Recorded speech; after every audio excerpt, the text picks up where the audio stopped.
ఆంధ్రప్రదేశ్ రాష్ట్ర రాజకీయాల్లో 2024 ఎన్నికలు ఖచ్చితంగా ఒక మైల్ రాయిగా నిలవబోతున్నాయి. దీనికి రెండు పక్షాలు కూడా ఉన్న శక్తులన్నింటినీ క్రోడీకరించుకొని ఖచ్చితంగా పోరాడబోతున్నాయి. చంద్రబాబు నాయుడు ఏ ఒక్క అవకాశాన్ని వదులుకోవట్లేదు, అందరినీ కలుపుకొని వెళ్తున్నారు. అలాగే జగన్మోహన్ రెడ్డి కూడా ఖచ్చితంగా గెలిచే అభ్యర్థి నుంచే పోటీ చేయాలని చెప్పి ప్రతి నియోజకవర్గాన్ని జల్లెడబట్టి గాలించి ప్రతి ఒక్క సమస్యని ఆలోచిస్తూ ముందుకెళ్తున్నారు. ఇలాంటి తరుణంలో చంద్రబాబు నాయుడు నిన్న ఒక స్టేట్మెంట్ ఇచ్చారు, ఒక ఫ్యామిలీకి ఒక టికెట్ అని. కానీ చంద్రబాబు నాయుడికి సూటి ప్రశ్న ఏమంటే, నందమూరి కుటుంబం నుంచి ఎన్ని టికెట్లు ఇస్తారు, నారా కుటుంబం నుంచి ఎన్ని టికెట్లు ఇస్తారు, అలాగే ఎర్రంనాయుడు కుటుంబం నుంచి ఎన్ని టికెట్లు ఇస్తారు, వీళ్ళకి ఏమైనా ప్రత్యేక నియమ నిబంధనలు ఉంటాయా, అలాగే పార్టీ కోసం అనేక సంవత్సరాలుగా దారపోసినటువంటి వారికి ఎన్ని టికెట్లు ఇస్తారు, కొత్తగా వచ్చే వాళ్ళకి ఎన్ని టికెట్లు ఇస్తారు అనేది కూడా ఇప్పుడు చర్చ జరుగుతుంది. అయితే చంద్రబాబు నాయుడు అనుకున్నది అనుకున్నట్టు ఎప్పుడూ చేయరు. ముందు ఒక లీక్ ఇస్తారు, కొంతమందికి ఎత్త పెట్టిన తర్వాత మళ్ళీ పాత వాళ్ళని కంటిన్యూ చేయడం అనేది ఆయన వెనతో పెట్టిన విద్య. బండారు సత్యనారాయణ మూర్తి ఎవరైతే ఉన్నారో ఆయన ఎర్రంనాయుడుకి వియంకుడు, అలాగే Rammohan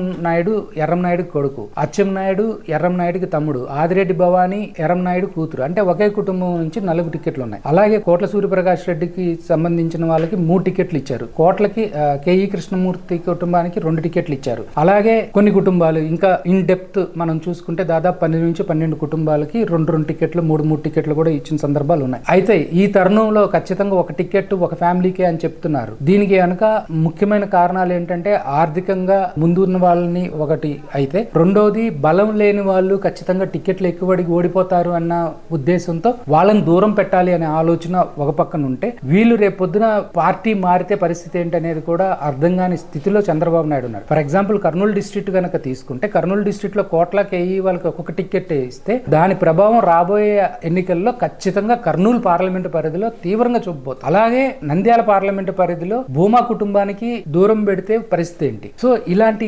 equations, permutations and combinations అన్ని చూసుకునే టికెట్లు అనేది ఇవ్వాల్సిన అవసరం ఉంది. దీనికి తోడు ప్రశాంత్ కిషోర్ ఏదైతే చెప్తున్నారో, సంక్రాంతికి ముందే టికెట్లు మీరు అనౌన్స్ చేయండి, అలాగైతేనే వీళ్ళకి ప్రచారం చేసుకోవడానికి టైం ఉంటుంది అని చెప్పినప్పుడు, చంద్రబాబు నాయుడు శైలి ఏదైతే ఉందో, ఎప్పుడు కూడా ఎన్నికలు నామినేషన్లు అయిపోయే కొద్ది గంటల ముందు మాత్రమే క్యాండిడేట్లను ఫైనలైజ్ చేసే ఆలోచన లేకపోతే వ్యవహార శైలి చంద్రబాబు. సో ఇలాంటి పరిస్థితుల్లో చంద్రబాబు నాయుడు ముందుగానే టికెట్లు అనౌన్స్ చేస్తాడా, చేస్తే అక్కడున్న వాసావహులు లేదా అసంతృప్తివాదుల పరిస్థితి ఏంటి, వాళ్ళని బుజ్జగిస్తాడా? సో ఇవన్నీ కూడా ఉన్న తరుణంలో ఖచ్చితంగా రాబోయే రోజుల్లో ఇది ఒక గట్టి సంక్లిష్టమైన పరిస్థితి. ఇదే కాకుండా చంద్రబాబు నాయుడు తెలుగుదేశం నుంచే కాకుండా జనసేన అభ్యర్థుల్ని కూడా ఆయనే ఎంపిక చేయాల్సిన పరిస్థితి ఏర్పడుతుంది. గతంలో 2019 ఎన్నికల్లో జక్కంపూడి జ్యోతుల్ నెహ్రూ కానివ్వండి, లేదంటే గన్నవరం నుంచి గెలిచిన వంశీ కానివ్వండి, లేకపోతే అనేక మంది మంగళగిరిలో పోటీ చేసినటువంటి చోట కానివ్వండి, జనసేన దాని మిత్రపక్షాల టికెట్ల బీ ఫామ్స్ తెలుగుదేశం ఆఫీస్ నుంచి లేకపోతే తెలుగుదేశం అభ్యర్థి నుంచే వెళ్ళాయని చెప్పి చెప్తున్న ఈ తరుణంలో ఖచ్చితంగా రాబోయే ఎన్నికల్లో కూడా చంద్రబాబు నాయుడు తన క్యాండిడేట్లనే చేస్తాడు. అలాగే 2014 ఎన్నికల్లో కూడా బీజేపీ నుంచి పోటీ చేసే అభ్యర్థులను కూడా తానే తన పార్టీ నుంచి అటు పంపించి వాళ్ళని గెలిపించిన సందర్భాలు కూడా ఉన్నాయి. సో 2024లో ఒక కుటుంబానికి ఒక టికెట్ అంటున్న ఈ తరుణంలో ఈ కోట్ల సూర్యప్రకాష్ రెడ్డి లేదా కేఈ కృష్ణమూర్తి లేకపోతే ఇంకొకళ్ళని వాళ్ళే జనసేన వైపు పంపించి ఆ టికెట్లే మళ్ళీ జనసేన కేటాయించి వాళ్ళకి పోటీ చేయించబోతున్నారా అనేది వేచి చూడాలి.